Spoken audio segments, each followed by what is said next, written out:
tell y'all? You tuning into the best morning show on the globe. It's Bradham and Emery in the morning, y'all.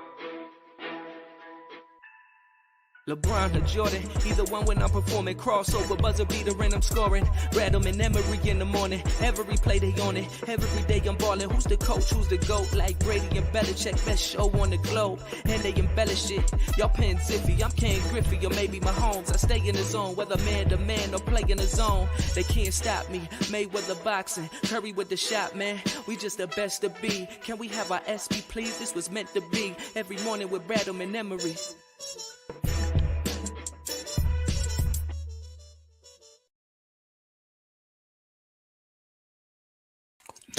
Yes, sir. You know the vibes. Bradham in the morning. Marques, Bradham, Justin, Emery. Yo. Good morning. Good afternoon. Good evening. What? I don't know. I heard somebody say that one time on an intro, and I've always wanted to use it, so I decided to use it today. Although none of those two things apply to what we're doing, since we're a morning show. But I wanted to. I appreciate the sentiment. Yes. Big Sixers weekend. Sixers played Friday and Sunday. I happened to catch both of those games, so a lot to unpack there. It's going to lead to some really uncomfortable conversations. I'm going to start with a lighter uncomfortable conversation. Okay. Because we're going to have to get to a deeper uncomfortable conversation in a couple minutes, and we'll uncover that. Okay. Lighter uncomfortable conversations, I want to talk about Kate Scott for a second. Okay.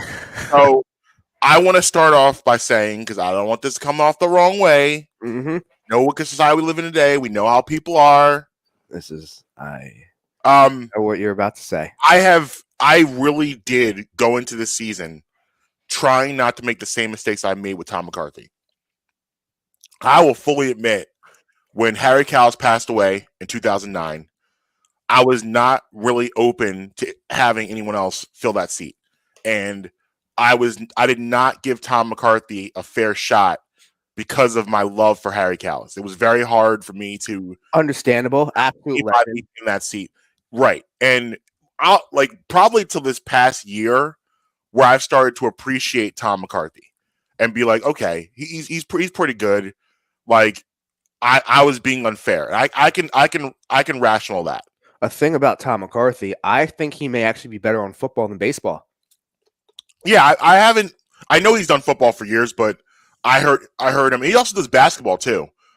He's a jack of all trades. Yeah, I've never heard him do basketball, but I like him on he did with Romo. Yeah, he's done. I think he's done Buffalo games for a couple years now. I've never. The only time I can really say I've heard him. I heard him this year with Romo. I thought he was pretty good. But yeah, so that was, we're talking 10 years that I really didn't give him a shot at all. Now that probably coincided too with the Phillies being big trash. Even though the Phillies were trash for a lot of the years, Harry Cowles, but Harry Cowles is such an icon. It just didn't matter. Like Harry Cowles was a part of your summer fabric. You're hearing him on the radio, right? You're down at the beach. You got the game on the radio as you're on the beach. You're at home on a Sunday afternoon, laying around. You got Harry Cowles on the background. He's exactly what you want as a play-by-play guy. You can sit there, close your eyes, hear his voice, and feel like you're at the game. Yeah, exactly. So, legend. So I didn't give him his just due. When Kate Scott, when Mark Zumoff announced his retirement, which caught a lot of people by surprise and off guard, I vowed to myself, I'm not going to do this again. Whoever steps in the seat, I'm going to give them a fair shot from the beginning. And when they hired Kate Scott, I thought it was a really cool move. Like it's a trend-setting move. You don't see a lot of women play-by-play for you're starting to hear more of it. But the idea for an NBA team, I thought that was revolutionary. Good for the Sixers. I was excited about the prospect of her being, really good and really enjoying her. So when they hired her, I was like, okay, cool. Like, let's give it a shot. And the first couple weeks, I was like, all right, not bad, okay. But I kind of expected it to get better. I didn't expect it to stay there. I feel like it's kind of stayed there. Now here we are in February. She's not for me. And I'm not going to sit here and trash her in the sense to say she's horrible at her job or all of that. But I can say personally, she's not for me. I don't enjoy her. I don't enjoy her style. And, this has absolutely nothing with her being a woman. This is just strictly analyzing an analyst. I'm not into her. I don't think she fits. And I do miss Mark Zumoff. I'm gonna be completely honest about that. But I've been able to separate those feelings of missing Mark Zumoff and trying to evaluate Kate Scott. And I think if a lot of people were honest with themselves, they probably don't really like her that much as a play-by-play. But I think people are kind of afraid to say it for what I said in the beginning, where it's an uncomfortable conversation because we know why it's an uncomfortable conversation. But I can say I'm not really into her at all. What are your thoughts on her? I mean, I'm not overly impressed when I hear her on the telecast. But at the same time, I actually listen to a lot of games without volume. Mm-hmm. So announcers don't get to me, and play-by-play people don't get to me the same way, because unless it's a big time game, there's a better than 50% chance I'm watching the game with on mute so that I can not have to. And that's not just because of her. That's with any game. I listen to a lot of games on mute and watch the game while listening to the radio cast. Gotcha. So I don't care. But like I said, if it's a big time game, then I'll have the volume on. So she really hasn't just had for me, I haven't listened to her enough to really say either way. But the times that I do listen to her, I'm not overly impressed. And I will say I didn't catch the game on Friday. To be honest with you, I didn't even know they were playing on Friday. I thought they were playing Saturday. I thought they were playing Saturday and Sunday. I didn't know they were playing Friday, Sunday. So I didn't catch the game Friday. I did catch the game yesterday against the Bulls, though. And I was not impressed with her on the Bulls game. Specifically that game, I thought that both her and Ala had a bad game on the broadcast yesterday. Yeah, well, with her, she gets really excited really easily. She doesn't. I don't think she does a great job of capturing the moment. She's real excited at times that I feel like it's not time to be there yet. And I gotta compare. I gotta compare because what else do we compare it to? So I'm gonna compare it to Zumoff. Mark Zumoff is really good at those big moments, knowing when it was time to take it to another level, and when we're still just in the throes of the game, and it's you're just calling it.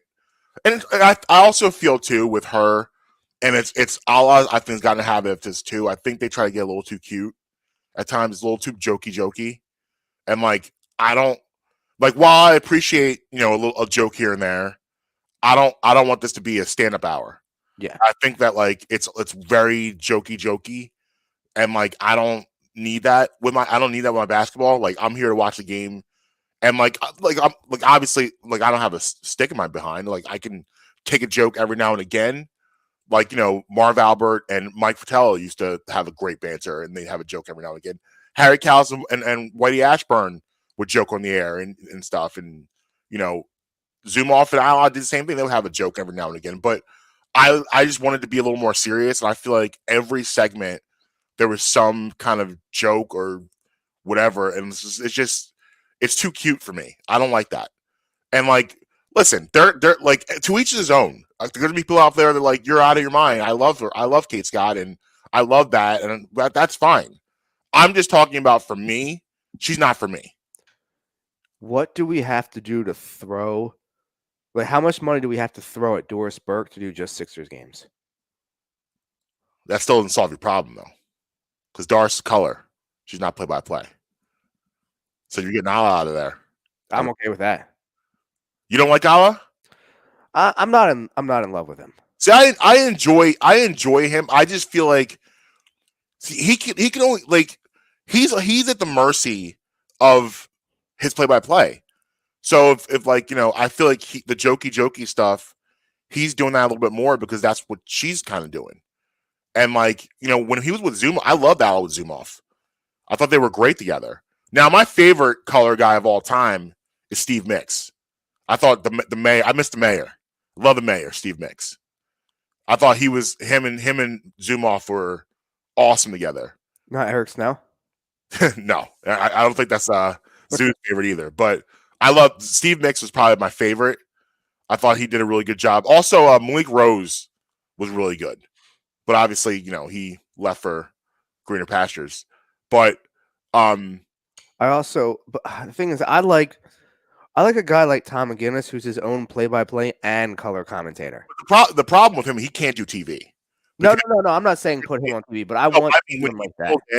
When he fills in on TV, it's a lot. It's a lot to unpack because he's still doing his radio stuff on television. Yeah, he's still going 100 miles an hour. You got TV is just a different brand. So but on radio, he's unbelievable. He's the best I've ever heard. It's insane. Oh, are you kidding me? Yeah, it's insane. How to do basketball on radio is a tough job. It's a really, really tough job, and he makes it seem like a walk in the park. Which I also had no clue what he looked like before his first fill-in telecast. Yeah, he sat down and was like it was like Tom McGinnis. I was like, that's what he looks like. Yeah, he literally will give you the play-by-play. He'll throw in a story. He'll throw in a chuckle. Back to play-by-play. All in the span of 15 seconds. Yes, it's amazing. It's amazing listening to him work. Yo, could you imagine when he went in for that interview? They were like, "All right, we're gonna pair you up with so and so as a color commentator." He's like, "A color commentator." He's like, "I am a color commentator. I am a play-by-play. Right. I am both." Yeah, I'm all of these things combined. Yes. I will do it all for you. You need me, whatever you need me to do, I'll do it. I'm there. So, well, anything else? Conversation number one. Right. I had to get that out of there. Now we're gonna get into the meat and potatoes of uncomfortability. Okay. And really break it down. Now I want to start. Let's start and get yesterday out of the way because they win the game, and I'm glad they won the game because it makes what I have to say less loaded. Because if they had lost, it's going to be like, well, you're just saying this because they lost 3 in a row. No. So I'm glad they won the game yesterday. Nice top seed as well. It was important. Yeah, it's nice win. You win the season series against the Bulls now because you've beaten them 3 times, which is important in case you meet them in the playoffs. Not as impressive as, beating them full strength. They're obviously missing Lonzo Ball, Alex Caruso, Zach LaVine, Kobe White. They're decimated right now. So they're reeling. I mean, DeMar DeRozan gives you 45 on 18 of 30 shooting. I love watching DeMar DeRozan play basketball because he's a dinosaur. He's a throwback. He's a guy I wish more guys would do that. And the whole notion of the mid-range game is not important unless you shoot threes and dunk. I love the fact that DeMar DeRozan spits on all of that. Shot 18 for 30. I don't believe he made any threes. He's a below average 3-point shooter, but the guy gets buckets. He has so many things in his bag, so many ways he can score. I always enjoy watching him. It's a pleasure to watch play basketball. And he basically carried them yesterday to even make it competitive. Joel Embiid comes right back, gives you 40. He's playing absolutely out of his mind, as we say. Joel Hans Embiid out here just balling. Behind the scenes, he was apparently really pissed off about Dallas, which we'll get into in a couple minutes. But good to see him bounce back on Sunday afternoon. Tobias Harris, I think 24. He had 23. 23, very important. 23 very important points. With and a poster. Yeah, he caught a body. Toby Harris. You don't see that very often out of him. No. The shooting was off the charts. They shot the 3 really, really well. Yes. This is a stat I saw in the post-game show that was interesting. The Sixers are 19-3 when they they shoot more threes than the opponent, make more threes than the opponent. When the opponent makes more threes, they're 10-17. And when they split that, they're 3-1. But those the first 2 stats, 19-3 when they make more threes than the opponent, and 10-17 when they don't. And they shot the 3 very, very well. Good to see Seth Curry getting back in the form. He had a good game, shot the ball really well. Danny Green with a couple, Jordan Yang doing Jordan Yang things, of course. Oh, good. Furkan back yesterday. He played okay. So it was a nice win. They were in control most of the game. Of course, no lead safe with the Sixers, as we'll get into. The fourth quarter, they get up by 17. You think it's over. Chicago whittles it down to 4 or 5, and then the Sixers are able to pull away to the 119-108 victory. 32-21. Right now, as they sit in the 1.5 back. Pull that up. Place. 5th place, 1.5 back of the Heat. Yes. They're 4th. They're well. What are they tied for 4th? Yes, they're tied. They have the tiebreaker over the Cavaliers right now, so they're in 4th. The Heat are in 1st, pacing conference. The Bucks are in 3 seed, Bulls 2. But again, Sixers right now half a game out back from the Bulls. And remember, like I said, they have the tiebreaker against them because they've beaten them 3 times already. So they're in a nice spot. Big game coming up on Tuesday, which we'll get into. You get Phoenix. If you want to say they're Phoenix either 1 or 1A. They're either the best team in the NBA or they're 1A between them and the Warriors, in my opinion. So they're coming in here Tuesday. That could be the last game of the road trip. Could be the getaway game, as they call it. That could be the last game of the road trip. I know that they have to be winding down because they've been on the East Coast now for about a week.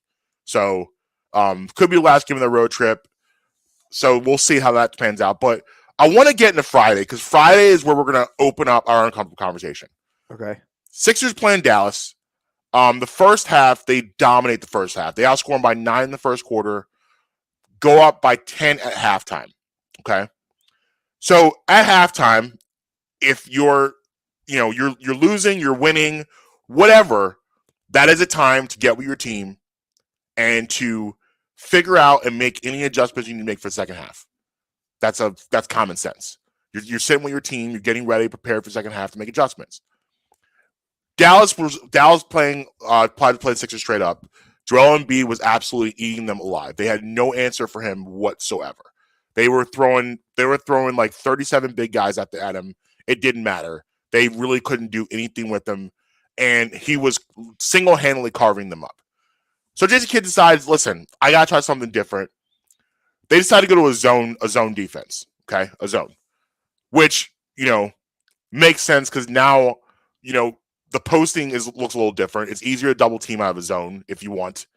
You also are trying to take advantage of the Sixers not shooting the ball well, making them make jump shots, which they didn't do a great job of on Friday. Dallas outscored the Sixers 32-15 in the third quarter. Here's why I'm upset. Is because this has been a pattern with Doc Rivers throughout his entire career, but especially while he's been here. The guy doesn't call timeouts, which drives me crazy.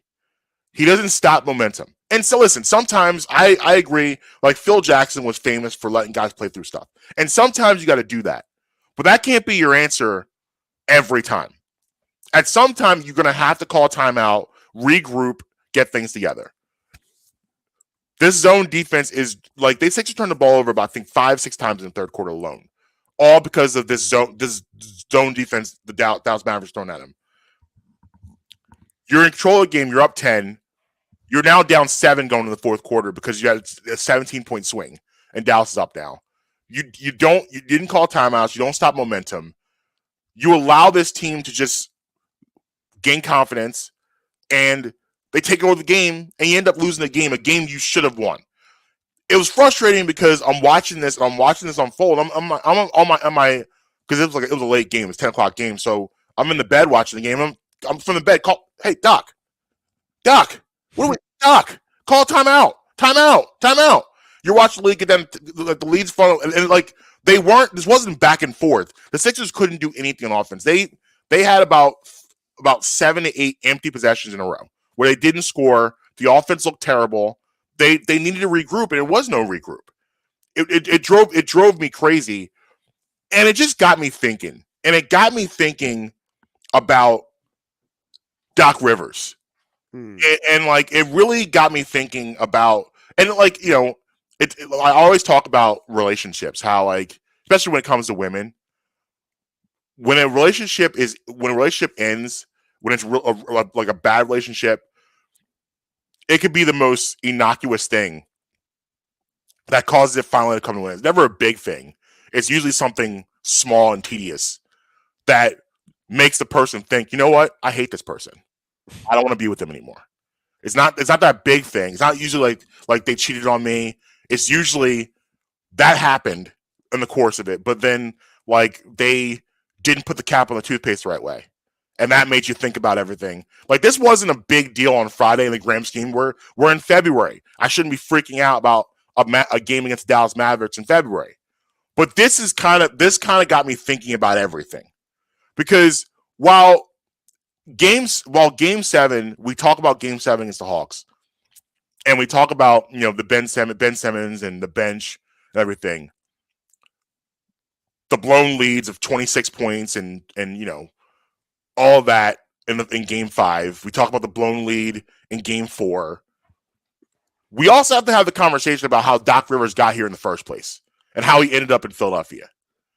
And, we go back to that period of time with us when we were here. We were so fed up with Brett Brown and fed up with the direction of Sixers. And listen, going back, all of that was not his fault in the sense that team was constructed in a way that made no sense the way Brett Brown wanted to coach basketball. Like bringing Al Horford in here, bringing Josh Richardson here made no sense to what Brett Brown wanted to do with the Sixers.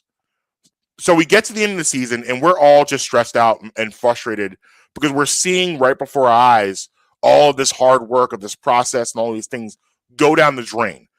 Going into that 2021 season, it looked like this was over. They had just gotten embarrassed in the bubble against the Celtics. They looked like a shell. They looked like a shell of themselves. I mean, I know you didn't have Ben Simmons at that time, but it doesn't matter. They looked really, really bad. The direction of the team, it didn't look good. So you bring in Doc Rivers, and at the time, I'm not going to rewrite history. I was excited. I was excited because I was at the point where I felt it was time to move on for Brett Brown. And Doc Rivers is a name. He has name. His name has cachet. He's a great name. And you hear the name, he won in Boston. He's had successful teams. But when you really look at it, I'm starting to get nervous about the idea that this guy being the guy that's going to deliver a championship to Philadelphia. Because you really look really deep into Doc Rivers' resume. There's some scary stuff in there. How did he get here? Why is he here in the first place? Well, he's here because his team blew a 3-1 lead to the Denver Nuggets in the bubble. He's here because that same team should have lost round 1 against Dallas Mavericks if Kristaps Porzingis didn't hurt his knee. Yep. He's here because that wasn't the first time he blew a 3-1 lead. He blew several 3-1 leads while he was in LA. Including, to the point where they basically had to disband a really good basketball team because he couldn't figure out how to get to the next level. That 08 Celtics team that, I did win, they basically coached themselves, if you think about it. Like, they were a self-motivated team. You had Kevin Garnett on that team, who's a coach on the floor. Paul Pierce was a veteran leader. Rajon Rondo at the time was wise beyond his years. So Ray Allen. And then the same team who he brings back, they don't win again, including blowing a 3-2 lead to Miami. Doc Rivers has blown several leads, playoffs going all the way back from the early days in Boston all the way up to now, including last year. Mm-hmm. Last year, you blow leads. You're up 2-1. You don't get up 3-1. You're up 2-1, but you still end up blowing the series in a series where you were heavy favorites. So I say all that to say this. I'm concerned. I'm very, very concerned. And like I said, Dallas, when I'm sitting there watching this, it just all of a sudden it opened my eyes to everything. It opened my eyes to why this could backfire because of him. Because he is a guy for me that I have a hard time with because I am an adjustments guy. I like coaches. We talk about, Andy Reid and him losing and all the leads and things he's blown because he can't make adjustments. That drives me crazy when a coach can't see something, see a problem, diagnose the problem and say, okay, here's what we're going to do to solve that problem. I don't like a lot of his rotations to me sometimes are random. Like sometimes you got him beat playing entire quarter. Other times you got him sitting out 8 minutes at a time. Well, I don't know what that is. I don't like. There's like a lot with Doc Rivers that is starting to frustrate me. I think this is this year at the end of this year. How this ends for the Sixers, I don't know. I don't believe it ends with the championship, but how this playoff ends to me is going to determine a lot about what I feel for Doc Rivers being the guy going forward. Now, I don't think they're going to fire him at the end of the season. But all I know is this. I'm watching him and he's on borrowed time with me based on this past playoff, based on his past experience in the playoff. If they get up in a series 2-1, 3-1, and they don't close the deal, I really feel like you're going to have to start looking at some other options. I don't disagree with anything you said. The only pushback I'll have against that is if you were to get rid of him, who are you going to replace him with? Mm-hmm. That's just the only question you have to ask, because I don't think that you should fire Doc Rivers just for the sake of firing Doc Rivers. You have to have some backup plan. Yeah. Everybody's quick to say, oh, let's get rid of the coach. Not everybody's quick to provide answers to who we should replace the coach with. Right. Like you said, I definitely think it was time to move on from Brett Brown. I was excited about Doc Rivers too. I'm not necessarily out on Doc Rivers. I'm just not in on Doc Rivers. Right. But I don't know. Everything everything you stated, you laid out the case pretty clearly. There's not really much else to add. It's just things that I feel like, like I said, going into that season, and it was a weird situation too, because you didn't have a general manager really at the time, so you hired him. He wasn't a hire of your general manager. You hired like basically a week later. Now the Sixers moved really fast on Doc Rivers because no one knew he was going to be available. Like it had like the Clippers fired him, and then he was available. Like it was like a short window of him being available. So the Sixers decided to move really quickly on that and bring him in before they even had a GM in the seat. Now, I don't know. Like I don't know if it's a situation where you bring him in. And the thing is, he can get you to a certain place. Like the Sixers right now, there's no argument they're a better basketball team than they were 2 years ago. No doubt about it. Also better pieces. I feel like they didn't do a good job. Like, because remember, Daryl Morey comes in. He brings in Danny Green. He brings in Seth Curry. He brings in Dwight Howard, was an upgrade at the time. Those were important moves. Seth Curry and Danny Green make much more sense playing alongside Ben Simmons and Joel Embiid than Josh Richardson now Horford. We were sold a bill of goods, or Horford and Embiid just didn't make sense. They were a logjam together. Josh Richardson is not a guy that can consistently make jump shots. And they had Al Horford doing things that, because it didn't make sense, they were forcing Al Horford to do things that Al Horford didn't want to do consistently. It did. And then you had Boban Marjanovic backing up Embiid at the time, which didn't make sense for an Embiid backup. So it was a lot of things, a lot of pieces that just did not make sense with that squad. Tobias Harris was a mess in 2021. He didn't know what he was doing. So the team wasn't nearly as good. The team that they have now, like, I feel like Brett Brown definitely could have coached this squad, because this squad is much more constructed in the teams that he was really successful with in 17, 18, 18, 19. These teams looked more like that. So, but we were so frustrated, and we needed a fall guy, and Brett Brown was the fall guy.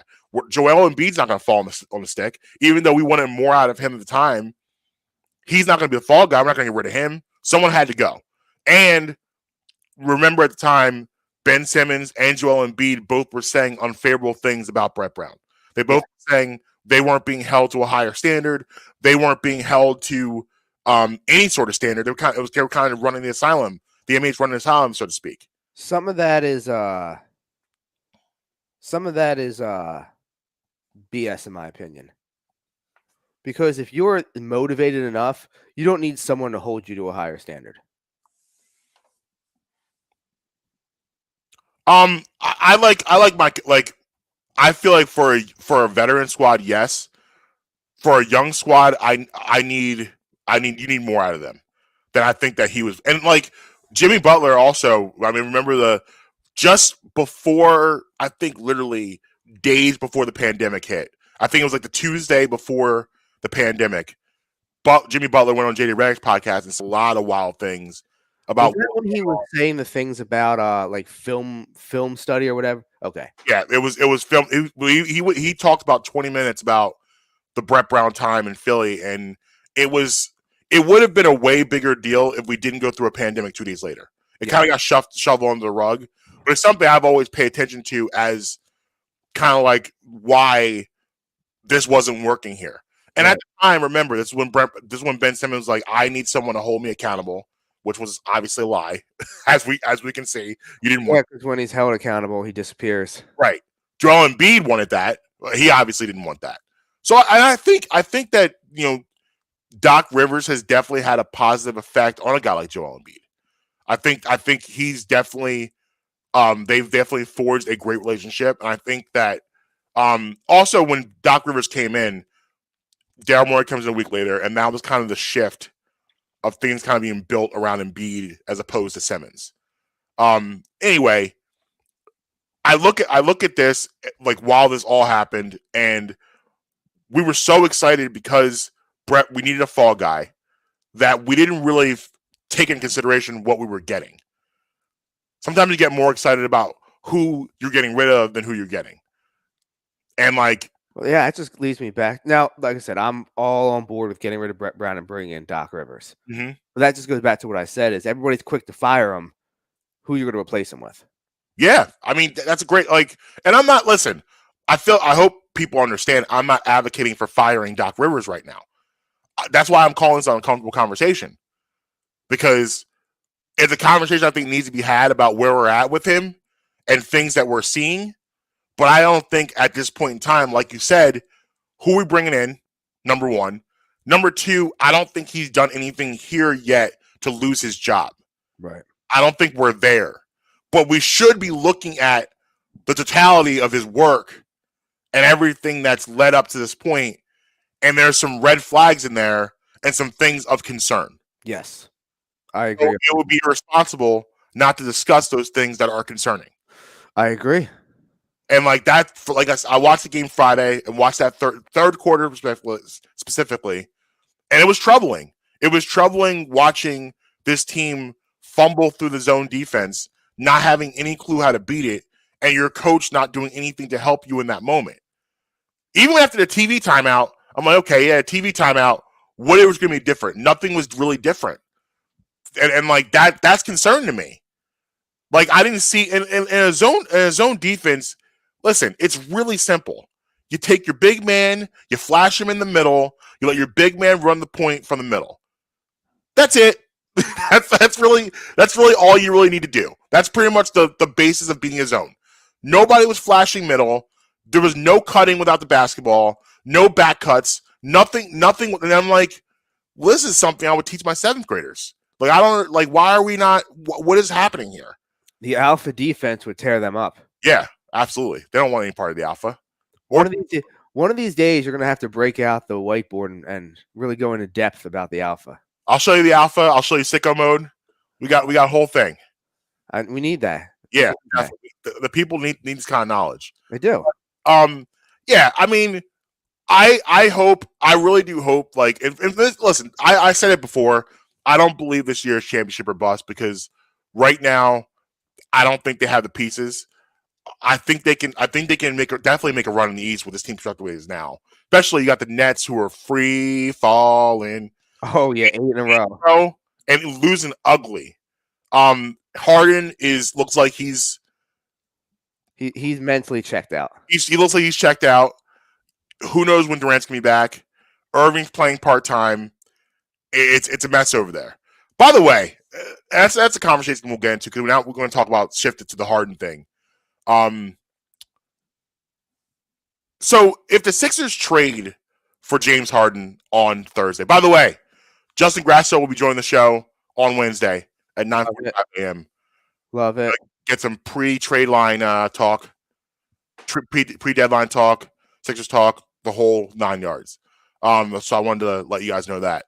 If the Sixers do pull the trigger and trade for Harden on Thursday, I know we're going to be all excited, and everyone has every right to be excited. Be excited, no question. But I need you to temper your expectations, okay? This does not mean they're winning a championship this year. Yes, it does. Leave me They alone. don't win a championship this year. Yes, it does. Leave me alone. If they don't win a championship this year, it's going to be okay. This is good. It's going to, first of all, it's going to take time for Embiid and Harden to figure each other out. It's going to take time for all the other pieces to mold together. That's why I'm not necessarily a fan of the big splash move. Like I like the fill-in move of like to add a bench piece, add a role player. Those are the teams that usually go to the championship. The people that add the role players. You rarely ever see a team that gets a big fish February 10th and wins a championship. It rarely ever happens. Sometimes you don't even get to the finals with that because it takes time. It takes time to get the chemistry together, to figure out what works for you, what works for me. They're going to have to figure all these things out, and it's a really hard ask to ask them to do that during the season. I also, listen, all of you, I'll throw Thibault in the deal. You know why you don't throw Thibault in the deal? Sunday afternoon. That's why you don't do that. I'm not throwing. I would want this to be a Ben and picks. Thibault needs to stay here. I can't have here's the deal. DeMar DeRozan is a great basketball player. You're not gonna stop him. You don't stop great basketball players, but you need someone that can slow them down. And when you get to the playoffs, you're going to need someone, if you don't have Ben Simmons, that can guard some of these more prolific, elite offensive players. And the Sixers don't. If you take away Thibault and you take away Simmons, you don't have that. They have no one that can guard these guys. You have to have someone put on them. That's why DeMar DeRozan went crazy yesterday. He went crazy, but it was an easy crazy. Guys are going to go crazy. Sometimes they're going to go crazy. It's going to happen. But give me the hard crazy, not the easy crazy. DeMar DeRozan, that was an easy 45. Very easy. Like he took, even his misses, he was doing whatever he wanted out there. He got to all his spots. He was free-flowing. He had no care, no worries at all. Because there's no one on that team that could stand in front of him that he had to fear.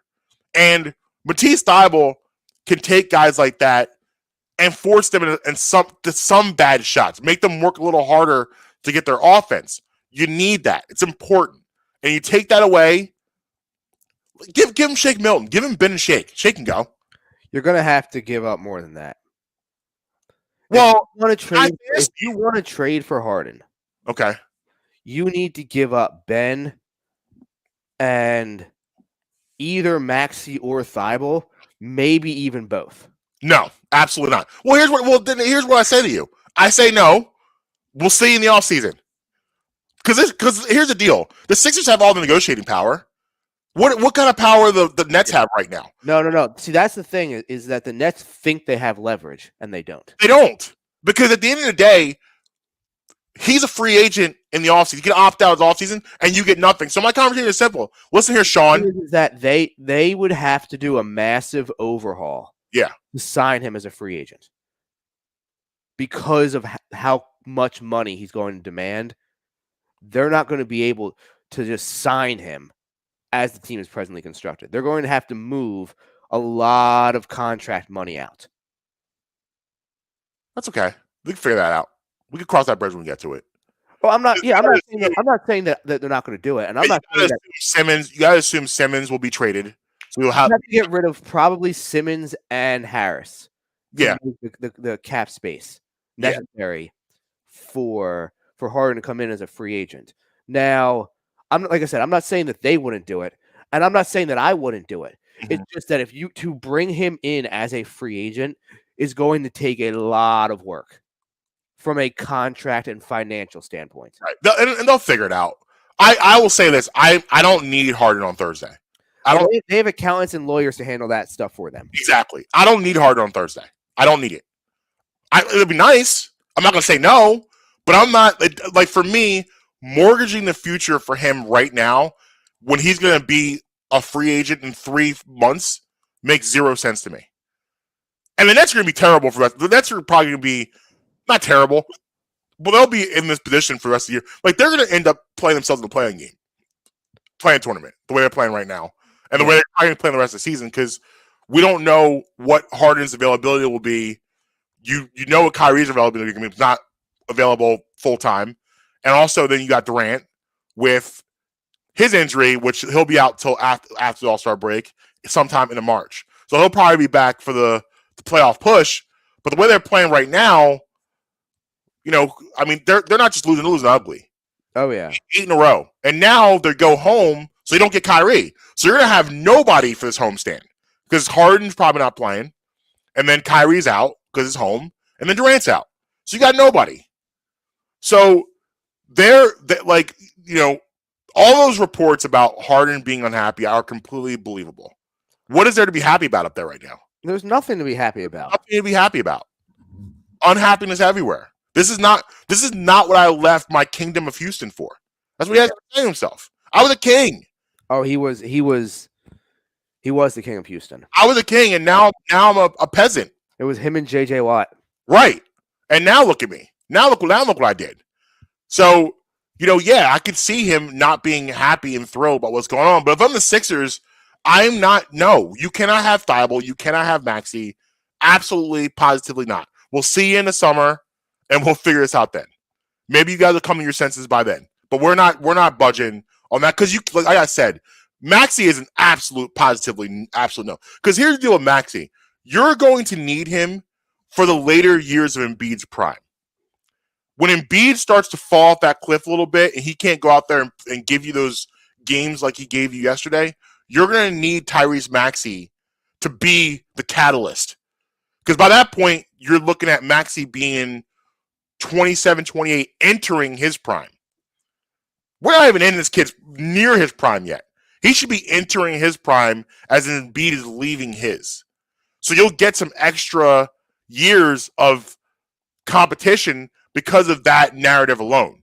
But if you get rid of that chip, and now you have Harden who's 33, so you're going to have Harden, you probably got 2 years left of, like, will we ever get MVP Harden back again? I don't know. But he's still a pretty damn good basketball player right now. Like, let's not forget he's averaging 22 and 10 now. Like, he's doing that now in a bad year. So we're still good with him. He'll be okay for a couple years. But he's 33. He'll be 35. There's issues about him, his ability to stay in shape. He's 32. He'll be 33 in August. Okay. So, but there's issues about his ability to stay in shape. So, and all of that. So you worry a little bit. You worry a little bit about, so you don't want to give up, because Thibault, because here's the thing. Here's the thing that stresses me about Thibault. And Sixers play Phoenix on Tuesday. Every time I see Mikal Bridges, I want to throw up. I don't even want to talk about that. Exactly. But talk about that. My biggest fear is Thibault leaving, going to another team, and turning into Mikal Bridges. Because listen, the only thing he needs to get better at is what? Shooting the basketball. Mikal Bridges was a good three-point shooter coming in the NBA, but now he's got other tricks in his bag too. He's a scorer now. We didn't know that was going to happen. And Thibault's a kid, I believe, if you tell him to do something, he's going to work on it. I believe he's going to put in the work to, like, improve his shooting. He doesn't need to shoot 40% from three. If he shoots the minimum, which is 38%, we're good money. He just can't be 30%. If he's 38%, 39%, we're good money. If that kid can hit a consistent corner three, we're good money. He's Bruce Bowen 2.0, which I don't want to get rid of that. Because I'm looking at 3 years from now, I got my Maxies, I got my Thibault, I got my Embiid still, maybe Harden, maybe not. So that's to be a nice core for you. So I don't want to get rid of those pieces for a guy that's going to be a free agent in the summer anyway. To me, it just doesn't make sense. If Harden comes here, I'm totally getting a 13 jersey. Oh, you got to do it. Make no mistake about it. He'd probably go because 13's Wilt. Oh, you're right. So he'll probably go like 33 or something of that nature. 33, 23, probably 33. He looks like 33 to me. I think that's a move. Whatever it is, I'm getting it. Yeah, you gotta go Harden. Yeah, absolutely. And he does. I mean, he does fit here. We've talked about this before. Him and Embiid in the late stages of a basketball game in a ball screen 2-man game is going to be absolutely terrifying for the NBA. Yep. But it's going to take time. I want people, even if this happens on Thursday, be patient. Be patient. Be patient. Be patient. It's going to take time for them to figure it out. It really is. It's important for everyone to be patient. It's going to take a little bit for this to work, but it will work. It will work.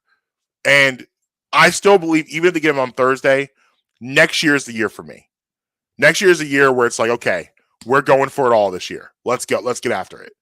But we'll see. I mean, it's listen, the Sixers are in a great space. Yes, they're the 4 seed, but they're a game and a half out of first.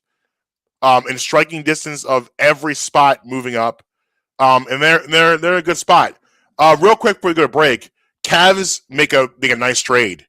They bring in Karis LeVert, who love me some Karis LeVert. Glad to see him healthy playing basketball again. They got Karis LeVert, 2022 second round pick from Miami, and the Pacers get Ricky Rubio, who seems to be the popular trade guy of the past couple of years. Yeah, here's the Pacers, 2022 first round pick, protected.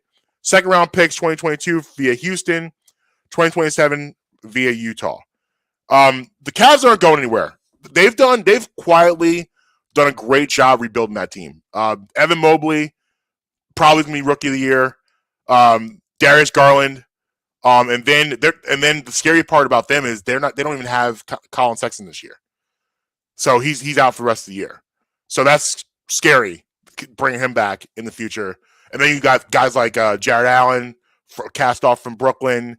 You bring Karis LeVert. You still got Kevin Love.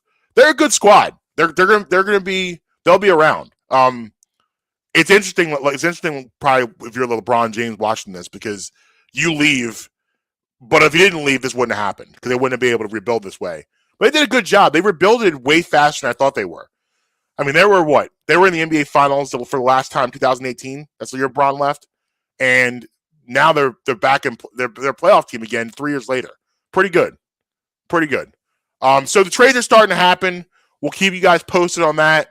Thursday, obviously, big day again. Justin Grasso will be joining us on Wednesday to break down trade deadline stuff and NBA and Sixers. Haven't had him on a while, so I'm excited to talk to him. And we'll get to that. But we're going to take a break. Before we do that, Justin Emery, reporter guy. Okay. Sixers news. We never got to it. Oh, yes. Yes, we have inside Sixers news we never got to. Yeah, you're right. Well, yeah, you want to break that down? All right, yeah. So we say on the show all the time, we're not beat reporters, but we could be. Yes. So we got some inside information over the weekend from verified, trusted sources within the organization. Mm-hmm. We got some news to break. So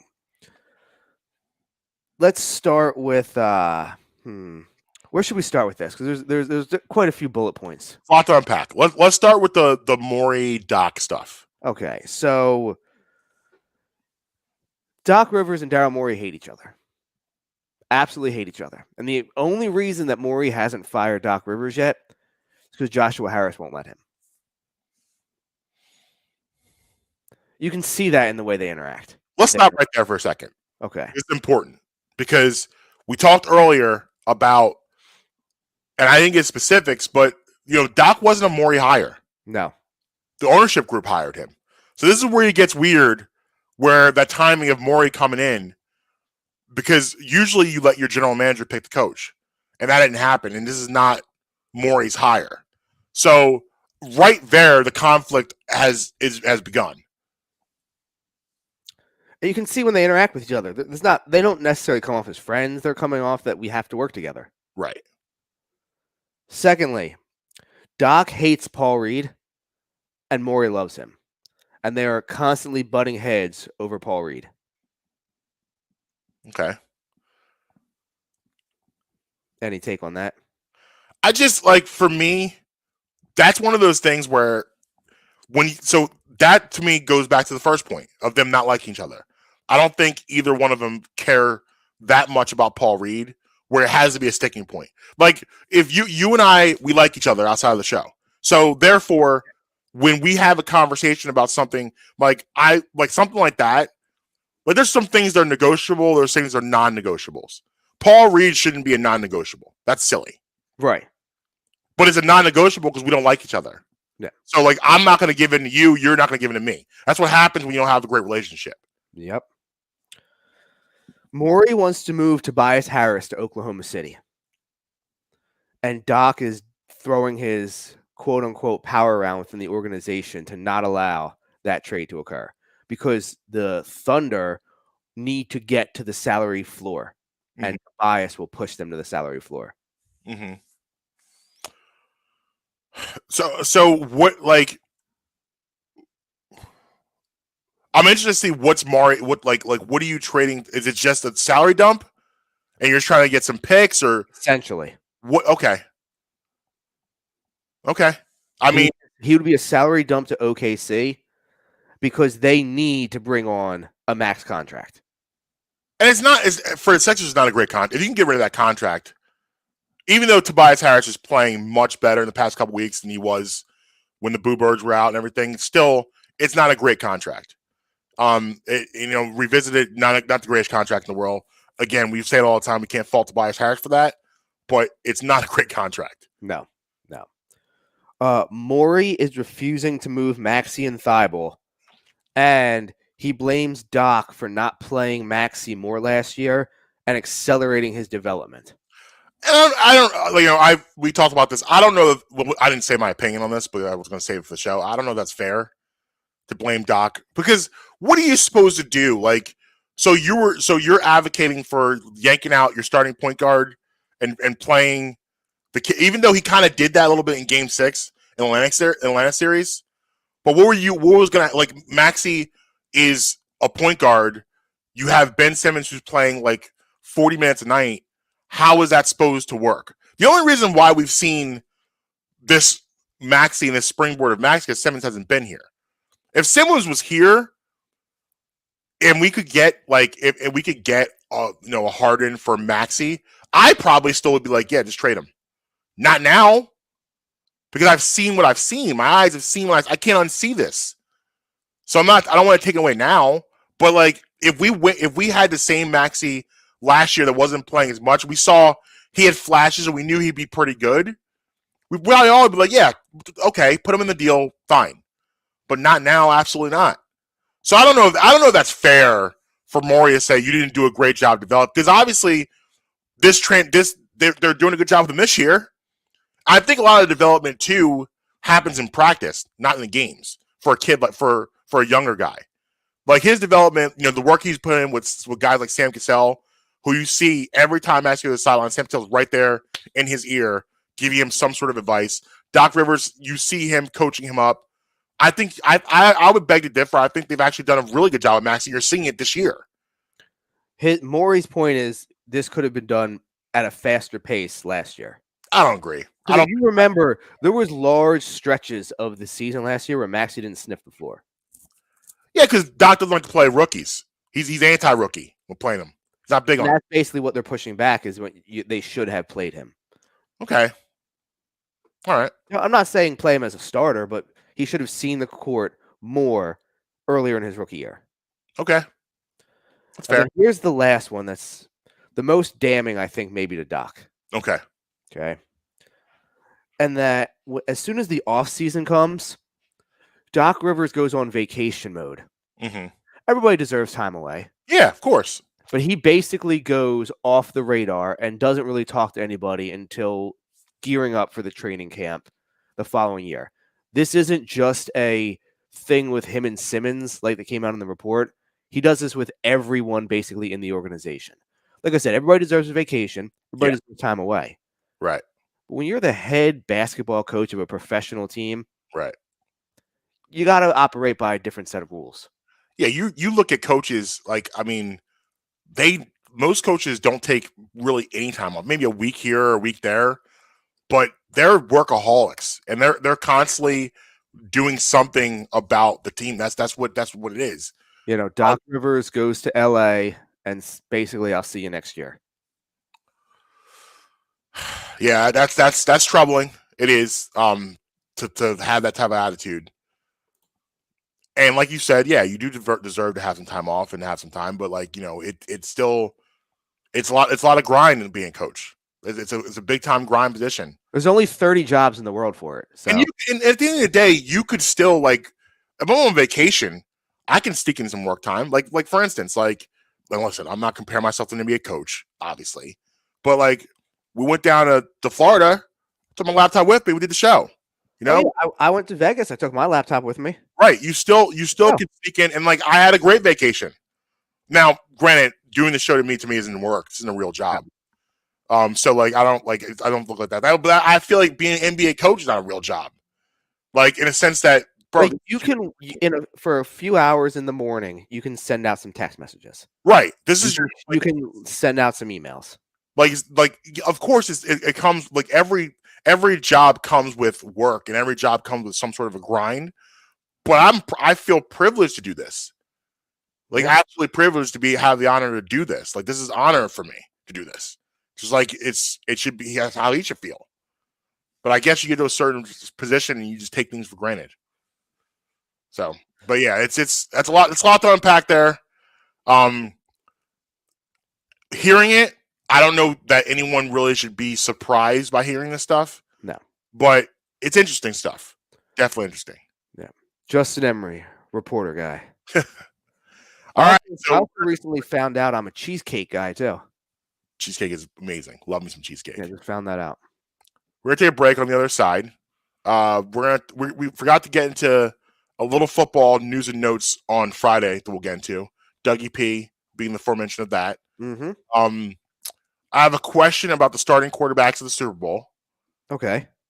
And I have a trivia question for you in regards to the starting quarterbacks. All right. Bradman in the morning. Marques, Brown, Justin Emery. We'll be right back. Looking for authentic Mexican food close to home? Great news. District Taco is just around the corner in Abington, Pennsylvania, and they'd love to fiesta with you. Offering delicious fish tacos, a California burrito stuffed with guac, steak, fries, and chipotle mayo, plus sweet, crispy churros. District Taco has it all. Try out the newest location and come back for more. Get 10% off your first in-app order with promo code BREMI10. Always fresh, always Mexican, District Taco. Relationships can be tough, and finding that special someone can be even tougher. So when it's time to make a decision on what to do with the ring, you don't want to have that be tough too, right? Hi, I'm Marques Brown. I talk to you guys, my friends at Vans Jewelers, located at 13 South York Road in the heart of Hatboro. Back in 2017, when I decided to get engaged, there was only one choice for me. Going into Vans Jewelers, I was quite nervous, but they put me at ease right away with their friendly staff and their easy selection. They have selections for any budget. Rings, watches, chains, earrings, you name it, they got it. They also offer free ultrasonic cleaning and stone checks on any ring. Vans Jewelers also provides cleanings while you wait every Tuesday through Friday. What else do you want? You can't beat it. Go see my friends at Vans Jewelers, located again at the heart of Hatboro, 13 South York Road. Justin here. Let me tell you about my friends over at Beef Jerky Outlet. A family-owned business, Sharon and Michael have the best jerky around. They have a huge selection to choose from, but always make sure to try my personal favorite, the Honey Barbecue Turkey Jerky. Don't think they only have jerky for sale. They also have the best supply of sauces, marinades, and rubs for all of your new recipes.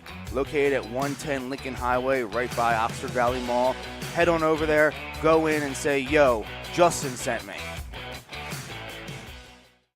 Every Friday, we're bringing you bits. But it's especially hilarious to me knowing what I've seen happen in McDonald's locations over the years. Hell, what I've done in McDonald's locations over the years.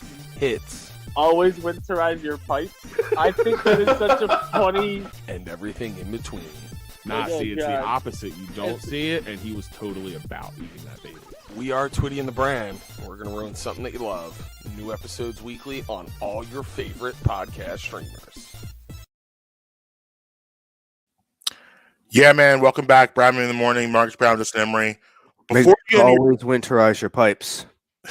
before you get into facts, a little bit of breaking news. Oh, okay. This is reported from NBA Central, but it comes from the Bill Simmons podcast, so take it for what you will. Okay. Apparently, the Brooklyn Nets are open to a Ben Simmons trade package for Harden if it includes Seth Curry. Deal. Yes. Now, I like Seth Curry. I like him a lot. I think he was a very, very important when they got him because they needed more shooting.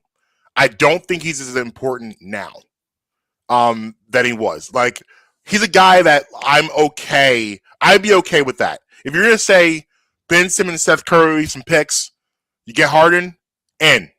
Done. In. Done. Love you, Seth, but see you in Brooklyn. I think that also, like Doc actually made a joke, a tongue-in-cheek joke about the Seth Curry trade here, how he had no idea if he was going to be able to play or not. He just wanted him here because he wanted to be closer to his daughter and his grandkid. Yeah. But you still get that in Brooklyn. Like, so I think this is something that Doc will be okay with also. Not JJ Redick traveled down from Brooklyn. He lived in Brooklyn while playing for the Sixers. So Brooklyn's like 2 hours from Philly. So that's not bad at all. You probably even closer to get to the practice facility because you're already in Jersey. Right. And for Seth, you don't really have to move. I'm sure he lives in like Jersey. Yeah. So like he'll be fine. But if that's the package, I'm in. Done. Because you're getting rid of because I look at it this way. Simmons is gone. See ya. Seth again. I like Seth, but the problem with Seth is his availability. He gets nicked and bruised a lot. What I've noticed from him, and it takes him when he does get nicked and bruised. When he comes back, it takes him a little bit to get reacclimated again. Yep. So I think you'll be okay. And he's not. Also, too, I'll say about Seth Curry. I don't want to say bad thing. I like Seth Curry, but I will say he's not nearly as good as a defender as I thought he was. No. And that we don't need that. He's a Curry, so he's not a good defender. I feel like the Sixers have enough shooting even without him to be okay. Yeah, they're fine without him. Especially because you gotta remember, Harden gives you those things offensively Ben Simmons gives you. Yeah. As far as being able to get guys open and hit them for open shots, he does all of that stuff. Right. So you're gonna have guys getting a lot of open shots because of the Harden effect. So I'm okay with Seth not being here. If that's the deal, I take the deal. I'm doing the deal. I would have done the deal yesterday if that was it. Let's get it done. If that's what we're doing, let's get it done. Let's get it done, Marcus. Let's make the deal. Let's hear some facts. Like the whole thing back with Mariota, do the deal. Mm-hmm. So, let's get some facts for today. We actually only really have one fact for today. Yeah. And a lot of birthdays we'll get to, though. Okay. So, 1964, Beatlemania begins with the Beatles landing in New York City. Overrated. And what did you call them? The Beatles? Yes, not overrated. Like, what was your moniker for them? I don't remember. The original boy band? Oh, yeah. They're the first real like boy band. Like obviously there've been men in bands, but they're the first like that lineage of like the Backstreet, NSYNC, that Pipeline, New Kids on the Block. They're the first of that type of group. Yeah. But we got a lot of birthdays to get through today, like I said. Okay. There were so many I had to write them all down. Okay. Okay. Now, obviously, there's a lot more celebrity birthdays in this, but this is a pretty. This is arguably the biggest birthday list that we've had so far. Eagles Javon Hargrave, had to throw him in there. Hey, Pro Bowler. Juwan Howard. Steve Nash. Fab 5 Juwan Howard. What's that? Fab 5 Juwan Howard? Yes. Love it. Love me some Fab 5. Steve Nash. Okay. Steven. Wait a minute. We can't skip over that because I'm taking pleasure in the Nets being terrible because Steve Nash had never gotten that job. So I'm actually taking pleasure in the Nets' destruction because it's exposing the fact that he should not be a head coach in the NBA. Like, how did he I was like, Steve Nash, what? What did he do to become a head coach? I don't know. Just because you put Mike D'Antonio on the bench next to him doesn't mean he could be the head coach. So I'm enjoying their. I'm quietly enjoying their. No, I'm loudly enjoying their destruction. That's fair. Steven Happy Stamkos. birthday, Steve Nash. Steven Stamkos, hockey player. One of the best. Ashton Kutcher. Do you find him funny? I don't get his appeal. I like him. Like when I watched that 70s show. You don't? No, I said when I watched that 70s show. Okay. He wasn't to me the guy I found funny. Like I wasn't really into him like that. And then maybe it's because like when the 2.5 Men situation, him replacing Charlie Sheen. That was not a good replacement. No, not at all. Not even a little bit. And maybe that's why. Maybe that's why I'm out on him because of that. But that's not true. I've never really found him funny. Like, dude, where's my car? He's just not my. That's not my style of humor. I'll put it that way. I like him. I don't love him. Okay. Have you seen his show on Netflix? The Ranch? Bits and pieces of it. I haven't seen. I can't say I've watched like multiple episodes. That's very funny. I find that show. Is there a reason why it's very funny? Is he? I mean, he's one of the main characters. Like, he's funny in the show. Okay. There's a lot of that 70s show actors in that. Yeah, isn't Danny Masterson part of that? He was until all those allegations. Things happened. Okay. Red is in it. In the later seasons, he plays a neighbor. Okay. And there's others. I just can't remember them off the top of my head. But there's a lot of that 70s shows, in there. But it's you said you have seen it? I've seen like bits and pieces. I haven't seen like multiple episodes. Oh, you got to. Okay. Especially, I think it's 8 seasons. Okay. I'll check it out. Seasons, the last 2, it like switched from like a comedy to like a drama. What? Yeah. So like I like watched the last 2 seasons. Was it like a sitcom? Yeah, it was like a comedy, yeah. But it's like switched to like a drama. Like, it was still funny, but like it switched to like the topics got a whole lot heavier in the last 2 seasons. Okay. And I only watched the last 2 because I was so committed through the first 6 that I was like, I got to see how they're going. But seasons, basically the first 6 are hilarious. The first, I'll give season 1's not the best because they have to get into it. But seasons 2 through 6 are hilarious, especially when he meets John Elway. Oh, dude, it's hilarious. You got to go see it. All right. Garth Brooks. Ooh, the Michael Jackson of country. Yes. James Spader, actor guy. Wow, this is a who's who. Chris Rock. Wow. Isaiah Thomas. Not Bad Boys Isaiah Thomas. Isaiah Thomas now. Yes. Okay. And future Super Bowl. Obviously, participant. That's the word I'm looking for. Future Super Bowl participant, Matt Stafford. Matthew Stafford. So, happy birthday to all those people. Like I said, today was a loaded day for birthdays. That's a list right there. It's a list. So, first, let's go to news and notes. Friday, we forgot to mention Doug Peterson hired by the Jacksonville Jaguars as their new head coach. Yes. I'm happy for Doug to get another job. Obviously, did you see the video of him landing and everything? No. So he walks in and Trevor Lawrence is sitting there greeting him with a whole thing of Haagen-Dazs. Dougie ice cream. It says Haagen-Dazs ice cream for coach from like T Lawrence or something like that on it. I mean, we'll be paying attention from afar to see. It's nice that he's in Jacksonville because it doesn't really concern the Eagles, but I'm rooting for Doug. Like I think Doug's a good dude. He deserved a second chance. Even though Doug wasn't my cup of tea when he was here, I really wasn't really into him day to day. I didn't think he deserved to be dismissed the way he was. Like, it was a very odd firing. Yes. At the time, like, he just got a team back in the playoffs, and Doug is a former quarterback in the league. He knows offense. Right. I think that he would be a better coach in the mold of John Harbaugh. John Harbaugh doesn't call the plays on offense. John Harbaugh doesn't call the plays on defense. He is CEO coach. Yeah. I think that if he played CEO coach instead of play caller coach, he would have much more success.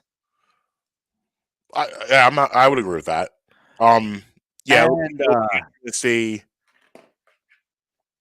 Just 2 tidbits about that. First off, guess who he plays twice a year? Maybe Carson, if he's still there. Well, contractually, he'll be there next year. Yeah. They're not going to take a $30 million cap cut to get rid of him. But he plays him twice a year. Secondly, this is a very big year for Trevor Lawrence. Mm-hmm. He doesn't have the luxury of going from one season to his second season with having the same coach. Right. However, that's when you see the biggest jump. Josh Allen, season 1 to season 2. Lamar Jackson, season 1 to season 2. Pat Mahomes, season 1 to season 2. Burrow, season 1 to season 2. Herbert, season 1 to season 2. Yep. So we didn't talk about also the Eagles' opponents coming up this year, and on that list coming to the link will be Dougie P.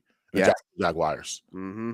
All the weirdos out there will give him a standing ovation. Yeah. The NFC opponents that, they already, so we need to list those. But you got Green Bay coming in. As I mentioned, Jacksonville, Minnesota, Saints, who it seems like the Eagles play every year. I'm tired of seeing New Orleans. Yeah, the Steelers and the Titans. And they'll be going to Indianapolis. They'll be going to Houston, Detroit, Chicago, another team that seems like they play a lot, and Arizona. Ooh, they go in Arizona? Going to see Kyler. Did you see what he did last night on social media? What's Kyler doing? He scrubbed all of his social media accounts clean of Arizona Cardinals references. What? Yeah. One of their beat reporters was all over it. All of his social media accounts completely scrubbed all pictures and mentions of the Arizona Cardinals. It's always interesting to me when people catch stuff like that. Like, who has the time? Like, it's always reported immediately.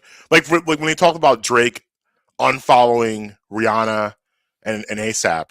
Like, who caught that? Like, who's like, how did let me go see if he unfollowed them. Oh, he did. Like, going through all the followers to see if they're not. That's a lot of work. It's a lot of work that I would want to do. Well, it would probably be easier for them to just go to Drake and see who he's following. Yeah. He's probably not following anywhere near as many followers as he has. True. But yeah, no, but like, you go to his Instagram and every picture of him in an Arizona Cardinals uniform is taken down. He's taken down all of his references to the Arizona Cardinals. Now, they're not moving on from him. These kids are weirdos. They just do this. Like, this is what these kids do. I don't know. I don't even know. I don't really have an answer to why he did this. Like, he just probably got bored and said, let me see if I can get attention this way. That's just kind of what the world is today. It happened right after his interception in the Pro Bowl. What? Yeah. Apparently people were getting on him. The fans were getting on him for his I'm not living on in Arizona Cardinals Twitter. This is just with the win that I've caught. That fans apparently, I didn't watch the Pro Bowl, didn't watch a snap of it, didn't watch a second of it, don't know anything that happened in it other than I refuse to watch a Pro Bowl I don't watch it. My guy won the MVP. That's cool. That's great. Yeah. I'll actually get into it shortly when I tell the story about the Sox guy at the Borgata. I'll get back into the Pro Bowl, but I don't know. Apparently he didn't have a good Pro Bowl appearance, Kyler. And apparently fans were getting on him, and this was his response to that. I don't understand it. I'm just telling you what I read. Okay. Well, that's weird. Odd. Very odd. Odd behavior. But so Zona might be the game though we go to, Marcus. Yeah. That'll be a fun trip. If it's late in the year and it's cold here. Yeah. If it's early in the year. Applications not on that game. What's that? maybe some playoff implications in that game. If it's in September, though, No, I want to be out there in September. No, thank you. No. So, yeah, you got Doug Friday hired. Jonathan Gannon informed this weekend he will not be the head coach in Houston. So he'll be back here next year, which would be interesting. I that sucks. I wish they would have hired him away. Say it one more time. I wish they would have hired him away. I want to see him again with better talent. I want to see what that looks like. I'm curious to see that and see what it looks like when he has his players. I would assume the Eagles will be an improved defense. I would assume the Eagles are going to draft some guys for the defense. So I want to see what that looks like. So I'm curious, about that. But we'll see how that all shakes out. I wanted to ask you a question, though, about the quarterbacks of the Super Bowl.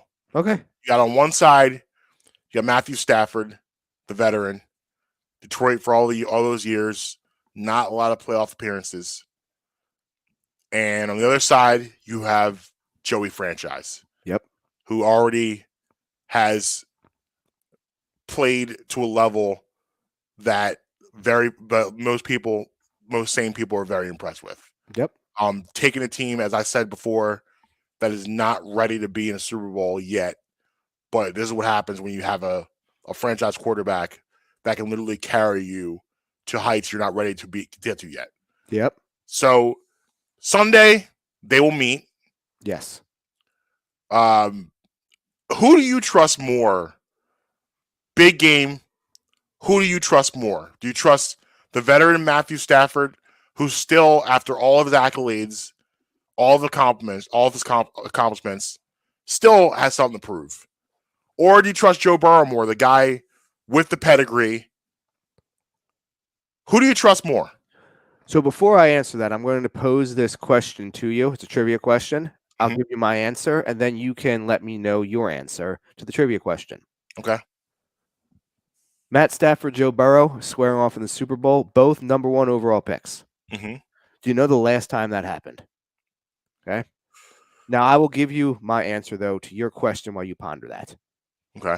Because it has happened before. My question was, what do you remember the last time it happened? 2 number 1 overall picks squaring off in the Super Bowl. So, but to answer your question, I trust them both. But if I'm going to choose one of the two, I'm going to choose Matt Stafford. That is because, I've chronicled this on the show before. Number 1 overall pick in the draft. Number 1 top prospect coming out of high school in the nation. He played high level Texas high school football, state championships, played at Georgia every year, a true freshman starting at Georgia. Cannon for an arm. Matt Stafford has always been that dude. He's always been that dude his whole life. He just didn't have the chance to show it because he was in Detroit. And now that he's in LA, he gets the chance to be that dude on a national scale. He'll be arguably the 3rd best player in Detroit Lions history when he retires, behind Barry Sanders and Calvin Johnson. Matt Stafford is right there in the Detroit Lions franchise. He has the chance to rewrite, and we've said it before on the show. You said it. I agree with you. Solidify a Canton bid with a win on Sunday. It has always been, he can't win in the playoffs. What did he do? Wins the division, beats Arizona. Then goes and, who they beat after Arizona? Goes to Tom's house, beats Tom Brady in Tampa Bay.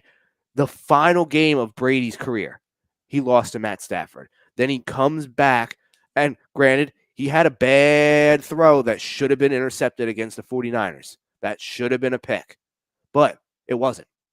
The Rams won the game. And through all 3 of those games, it's not like, yes, Stafford had bad throws in all those games, but it wasn't like he didn't also have fantastic plays that he did in all those games as well. Yeah, he's the guy that the short answer is I trust both. That's the short answer. Right. But if you're making me choose one or the other at this point in time, Give me the 12-year vet who finally has a chance to shine versus the new kid on the block. Now, don't get me wrong. He's going to be on the block for a long time, Joe Burrow. Make no mistake about it. But today, right now, I'm going Matt Stafford. Yeah, a very good argument. All your points are valid. The one thing I worry about with Matt Stafford is the big mistake. I think that's the one thing you have to worry about with him is that he is prone to the killer mistake where Burrow doesn't do that. Burrow really, if you look at his, I mean, I know it's a short sample size of his playoffs, but like he has not made that big, costly mistake yet. And Stafford, you've seen him do that in the playoffs. You mentioned the throw against 49ers, it wasn't picked off, but it should have been. And that's what you worry about with him. And Sunday, in a game of this magnitude, it's one game, it's 4 quarters, it's not a series. So that kind of stuff can kill you. Now we'll obviously get into the handicap of the game a lot more, but I think Burrow has There's going to be a lot of Super Bowl talk this week. There's going to be a lot of Super Bowl talk this week. Yes, there's Burrow has a lot more to worry about than Stafford does. Yes, where Stafford on offense can just play offense. Like they have a good offensive line, and then he has really good skill. Like the Odell Beckham Jr. signing was a great signing to balance out Cooper Kupp. They really missed Robert Woods, Van Jefferson. And then, on the other side, Burrow has weapons, but the line is suspect. And you got Aaron Donald and Von Miller standing at you. So that's a problem. that's a big problem. So if you would ask me, I would probably take Stafford too, based on all of those other factors, especially him having less to worry about. But you always got to worry about him with that big throw, that big mistake. But Joe Burrow is getting to the point now where it's already in his young career very hard to bet against him. Yes. Already right now, where he sits, it's very hard to bet against him as a young guy. Yes. And what I've always said about Joe Burrow, the moment will not be too big for him on Sunday. He is ready for the moment. He's ready to play in this game. He's not going to be scared of the moment. It's not going to swallow him up. They won't lose because of that. I actually think it's going to be a really entertaining Super Bowl. I think we get a good game on Sunday. Now, obviously, we'll get into a little bit more. Yes. We'll dive into our key matchups, a different day and all that, because I think that this game, more so than most Super Bowls in recent past, is extremely X's and O's. Yeah. Now, everybody's saying, well, no, every Super Bowl is X's and O's because both teams that get there are usually pretty good. I get that, but not like this. Like, there are so many guys who match up brilliantly against each other in this game. Yeah. It'll be like, Cincinnati's defense is an underrated defense. They'll give up points in a hurry. They will do that as far as you can move the ball on them, but they do figure it out. They do a good job of figuring it out. Like they did the same thing, last week against the Chiefs. Chiefs marched down the field for an entire half, and they figured it out. They went to a three down lineman. They dropped everybody else out. They made, what's my favorite word, Justin? Adjustments. They made adjustments. So, it'll be interesting to see the chess moves back and forth, going back and forth between Coach Staley and McVay. We'll see how that works out. And what they do to help Joe Burrow with this line. Because Joe Burrow has proven you give the kid time, he's going to make the right play. He's going to make the right throw. He's going to make the right play.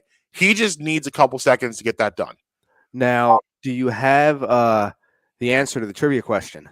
No. I was thinking Roethlisberger, but I was trying to think who he played against. No, you got to remember, number 1 overall picks. Oh, okay. Roethlisberger was 10th pick. Number 1 overall picks. Right.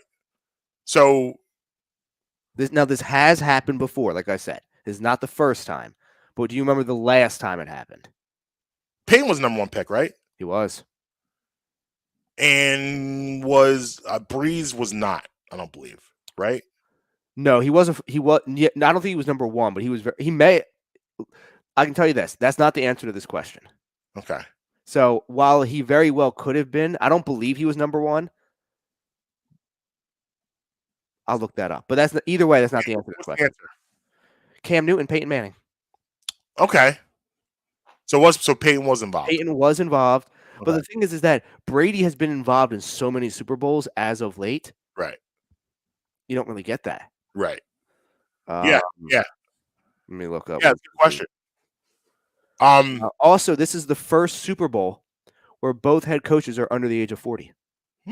So you're going to have the battle of the young guns.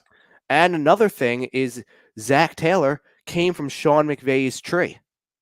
Wow. This is going to be the first. Sean McVay getting a tree already. I was going to say this is the first ring on McVay's tree, whether he wins it or Zach Taylor does. I'm actually really excited for this game. I think it's gonna be a fun matchup, a fun game. I didn't want to see 49ers Bengals. I know people for the styles agree. Wow. But apparently Drew Brees was the last pick in the second round. I could have swore he was a higher pick than that. Oh yeah, I thought it was higher than that too. But yeah, no, round 2, pick 32. So I wanted to run this by you.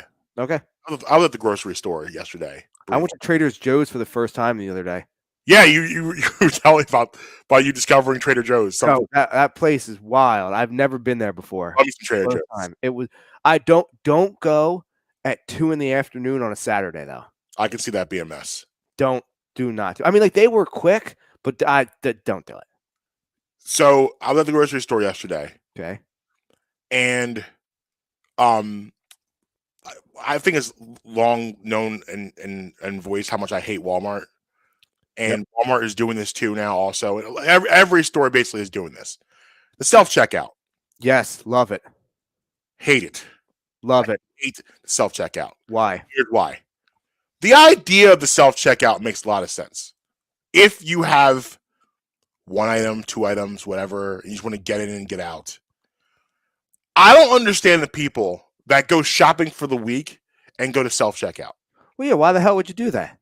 Like, do you want to work? If you want to work at Giant, just say you want to work at Giant. Just get a job. See, I'll tell you what these people are doing incorrect, Marcus.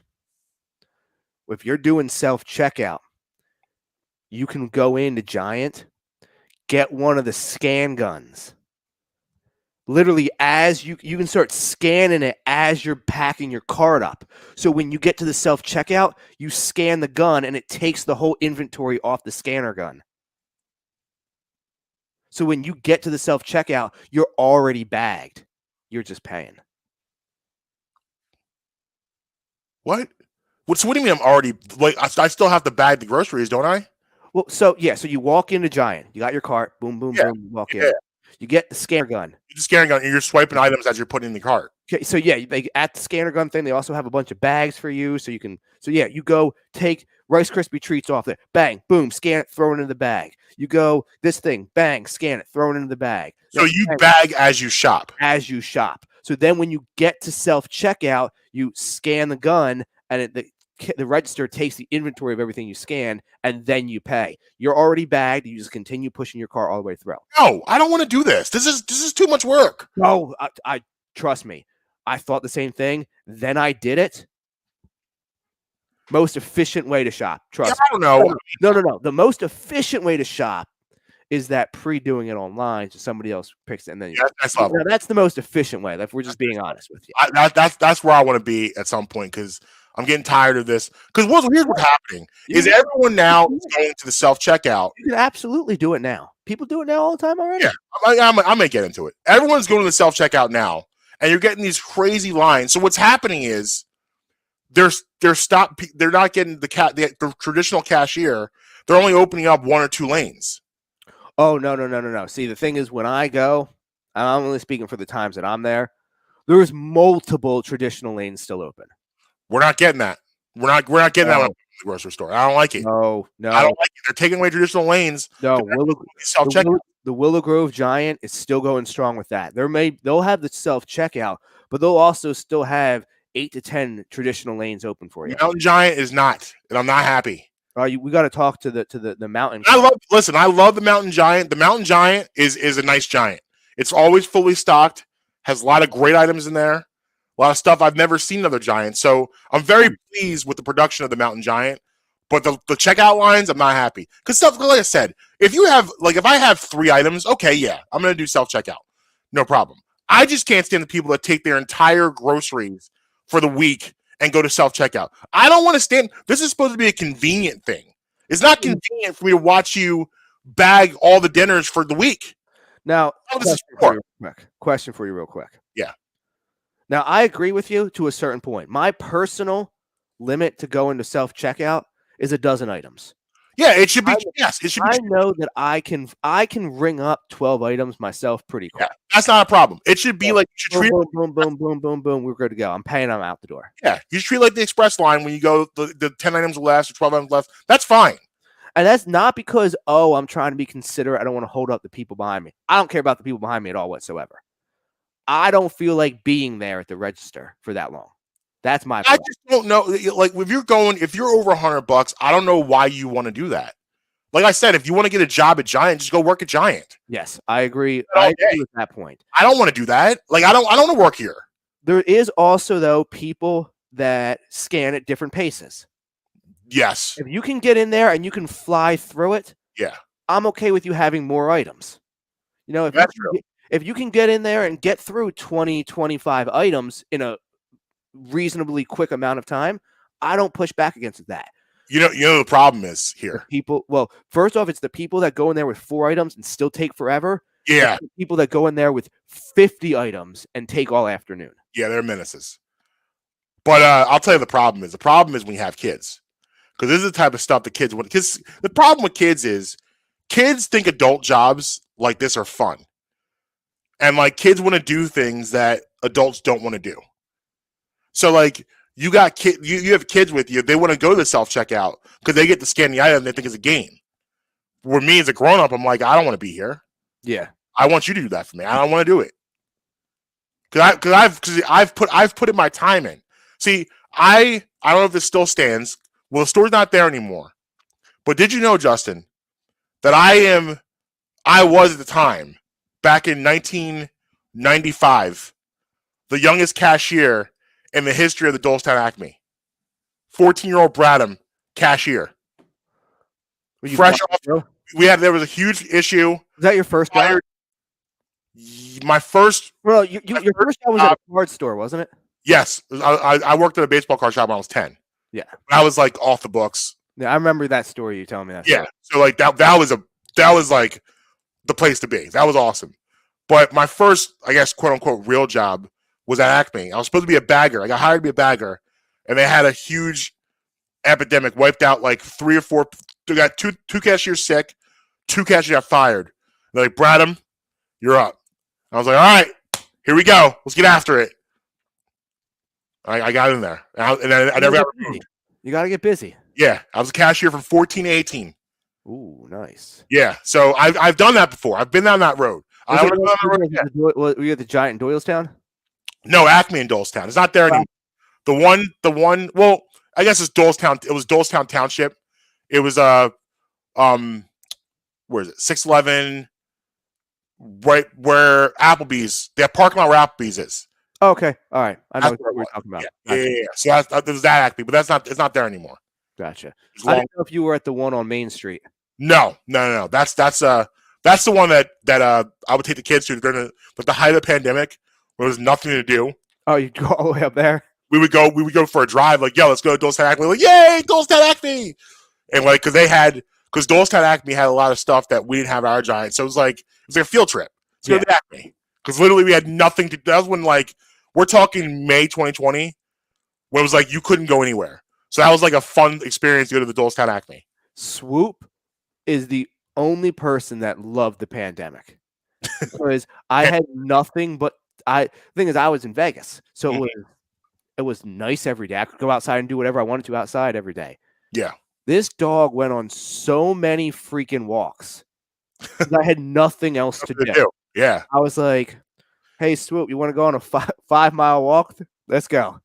Yeah. I would like the game was what we would do was we'd go to Dolestown Acme and it was like, what can we do? What can we buy to piss mom off? Like, that was our game. Like, we wanted to bring back something that I knew Amber would freak out about. So I would get like these obnoxiously large boxes of cereal. You know, like the huge boxes. Oh yeah. You can't fit in the cabinet. Yeah. And she'd be like, "Why did you buy that?" I was like, "I don't know." And we'd just be laughing about it. Because it was just funny. Like, what can we buy to make mom angry? That was things we did in the pandemic. Yeah, that was Good times. well, the thing is, Vegas was so late to the pandemic thing that Yeah. I didn't even realize, like, we were so late to it that, like, I was still living life normally until like late April to May. That's wild. Because like Vegas was so late to the party. That's wild. Yeah, it was third week of March around here. It was lock it down. Shut it down. I was working live events until March 22nd. That's wild. I remember being at an ESPN event at I forget what it's not there. The casino's not there anymore. Where was I at? Fiesta, it was called. It's not there anymore. I don't know what the casino is now that's there, but it was called Fiesta at the time. And it was actually cool. It was a RV festival, like an RV like sales festival. Outdoors. So I was like, whatever. But it's March, so it's nice out in Vegas. And I mean, this week is going to be in the 70s there in February. So, it was nice. And I remember like everybody like anytime they do an event, there was hundreds of people there. This one, there was maybe dozens of people, and it was a Saturday. Mm-hmm. Being like, where's everybody at? And like, I get home, and that was like the week after everything shut down. So the whole world shut down, and they're still sending us to do live events. And then like that Monday, they were like, you know what? You're not going to any more events. We're just going to stay in the studio. And then like a month later, they were like, you know what? We're not allowed to have people in the building. So I was just like, all right. So I came back here for like a month. Mm-hmm. I was like, and I was like, y'all been shut down for 2 months already? They're like, yeah. I was like, I was at a bar last week. Yeah, it was definitely obviously getting used to, but that's what one of the things we did the past time was get to those at Acme. But do you have anything else? Yes, I got to tell the story about the guy with the socks. Okay. All right, yeah, I'll make this one quick. So I'll go into the Borgata yesterday. Mm-hmm. It's not supposed to open the sportsbook doesn't open until 9. So usually when I go in there, there's a security guard, or maybe even 2 in there, just hanging out, making sure nobody comes in. But they all recognize me by this point in time. I walk in, they don't say anything. Boom, Yeah. they know I'm in there setting up. Well, I go in yesterday, and there's no security in there. Whatever, this place is supposed to be closed. But there's a guy in there, like just a dude. And he has nothing on but a pair of socks that you would get like at the hospital. And like a booties. What's that? He's wearing booties. Yes. And like a Santa Claus themed bathrobe with a hood. Okay. So I walk in and I see him and I'm just like, all right, I'm just going to pretend like I didn't see him. Hopefully he doesn't know. I'm just going to go about my business. Yes. That's a great choice. Yeah. So one of the bathrobe people. Yeah. So one of the people in public freak me out. Yeah. Well, I also got to tell you about Duffel Bag Boy.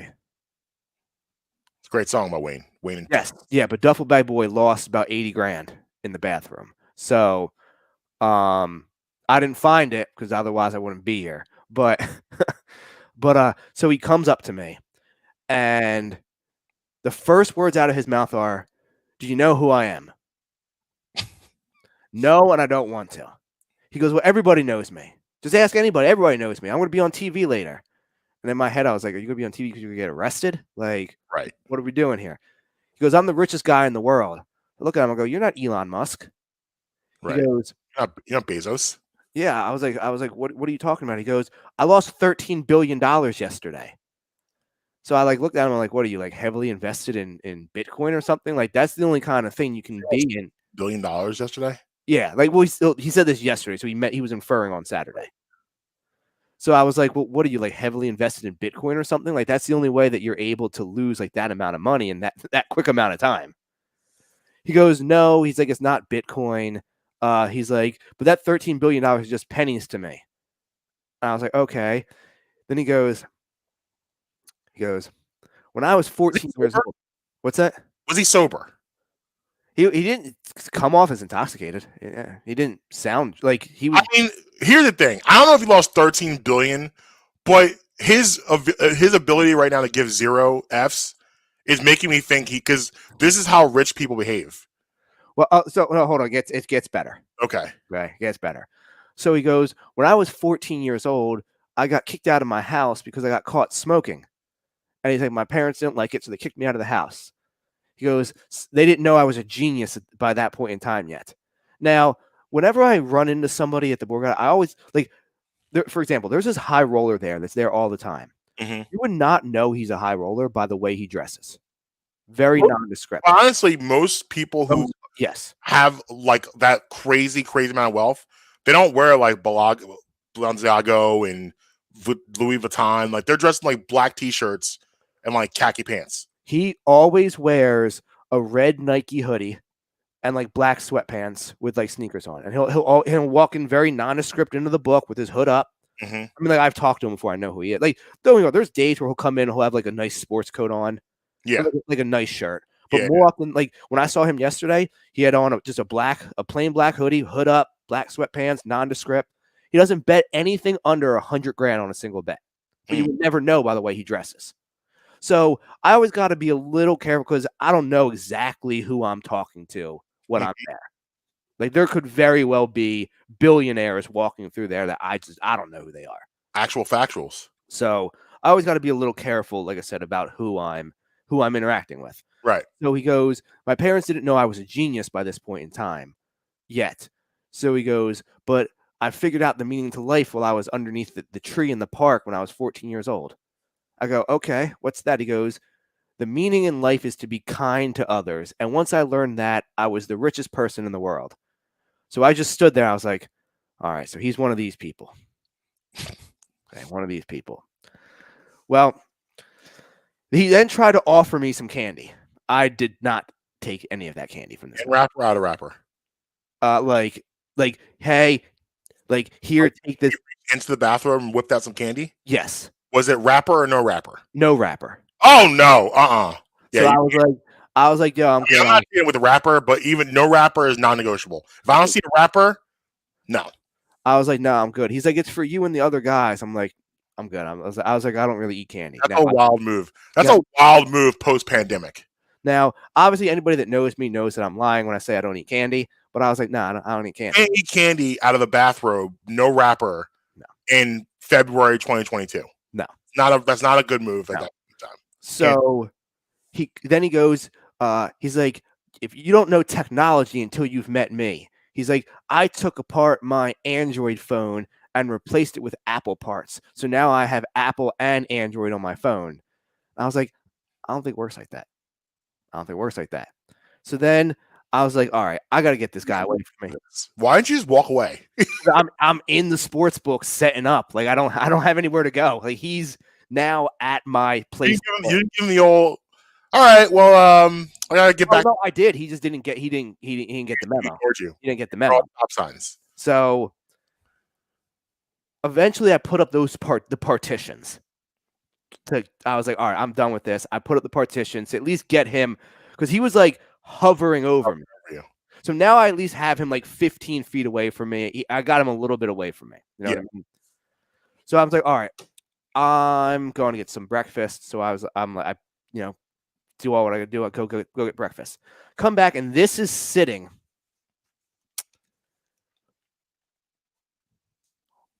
The Be Kind tour. This is sitting on my keyboard when I get back. Be Kind tour. Yes. What is happening? So he wrote it on the back of the NBA odds to win the championship. Okay. And he also circled and said at the bottom, parlay Pistons and Thunder to both win the NBA championship so you can get a 30,000% profit increase. Now, I don't need to tell you exactly why that doesn't make sense because I can see the look on your face that you already get why I'd never understand that. That's just page 1. Marcus, there's 5 pages here for me to get through. Listen to me. Hold on. Before you continue, Okay. I'm going to give you some advice here. Yes. You need to be kind to this man. I'm worried for your safety. I never seen him He's before. the guy that locks you in a basement because you weren't kind. I was very nice to him. That's good. But I I think was dismissive of him. I was polite to him. Yes. And continue that trend. I'm worried. And you need to point, if I ever come down to Brigada and visit you, you better point him out. I don't want to have any conversation with this man. He's the man in socks. If I see him out, I'm gonna go. I'm running out of there. I gotta go.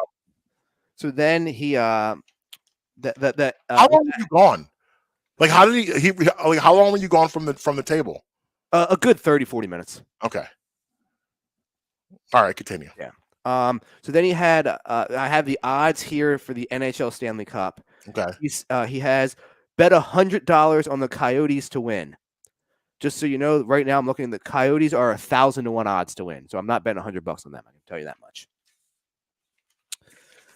Here's my favorite one, okay? He said, bet on the NFC. Trust me, trust me, trust me. Put $100 on the NFC. The AFC won yesterday, just for clarity. But Bet 1,000. yeah, that was a good one. I thought, I'm sorry. This one's my favorite one. Okay. The Pro Football Championship MVP Award. What do you think he chose as his MVP of Super Bowl 56, Marcus? I'll give you this. It's a 200 to 1 odds. A Rams player at 200 to 1. What do you go, like Van Jefferson or something? No, I wish. Van Jefferson probably has better odds than that. Yeah, Van Jefferson's 100 to 1. This is 200 to 1. 200 to 1. Oh my gosh, I don't even who. Eric Weddle. A safety. A safety. And then here's the final page. This one is the odds to win the 2022 World Series. Like to put it in perspective, Eric Weddle would have to have 3 fumble recoveries, 2 interceptions, both and 1 pick six. No. Both interceptions would have to be pick sixes, and he'd have to come up with a sack too. Yes. And have double-digit tackles. Yes. So he picked the Baltimore Orioles to win the 2022 World Series. What? Yes. Then there's a whole bunch of math scribbled at the bottom that I have no idea what it's for. But here's the wild part. Okay. Here's the wild part? Yeah. I feel like every part has been wild. I didn't discover what this was until last night when I was looking over these papers again. This dude drew a diagram of the entire sports book at the Borgata and the most efficient ways to serve the tables coming out from the bar in the middle. I didn't realize that until I was looking through this. This is where all the tables are and the TV placements, VIP, etc., etc. He diagrammed the Borgata. I'm terrified for you. I hope for your sake you never see this man again, but I have a feeling you're going to run into him again. Haven't seen him before this, and I haven't seen him. Papers. But that was when I encountered that yesterday. I was like, I can't alert you on the show. That's wow. Wow. I mean, just wow. Yeah. Well, I don't want to be the guy who's like, yo, security. I feel like you may have to be that guy next time. Oh, if he's there next week, it's gonna happen. It needs to be a security conversation. Yeah. Oh yeah. Especially because I'd say he was probably in his late 50s. Like it wasn't like this was like full gray beard, full gray hair. Yeah. Honestly, he didn't look too much different from Brett Favre, if I'm being honest with you, now that I'm thinking about it. I mean, obviously it wasn't Brett Favre, but I would hope not. He had those he had on the same sunglasses Shaq had on in the video. He was wearing the Oakleys with the bathrobe and the boots. Yeah. Yeah. And a backwards red hat. You need to report this man. I don't know. At Marques Between everywhere. At Justin Emery Show on the Bluebird app. Brad Memory Pod everywhere. BradMeShow.com for the merch. 10% off code Bremy. Beat your Gatling Langhorn. Use promo code Bremy10 for 10% off your first in-app order at District Taco. And I was there last night for dinner prior to the TRPE live show. Nice. You look like I violated you with that story. Yeah, I keep looking. I'm afraid he's going to appear in my house or something. Oh, not good. Until next time, you be with us, you be against us, but never going to stop us. Late.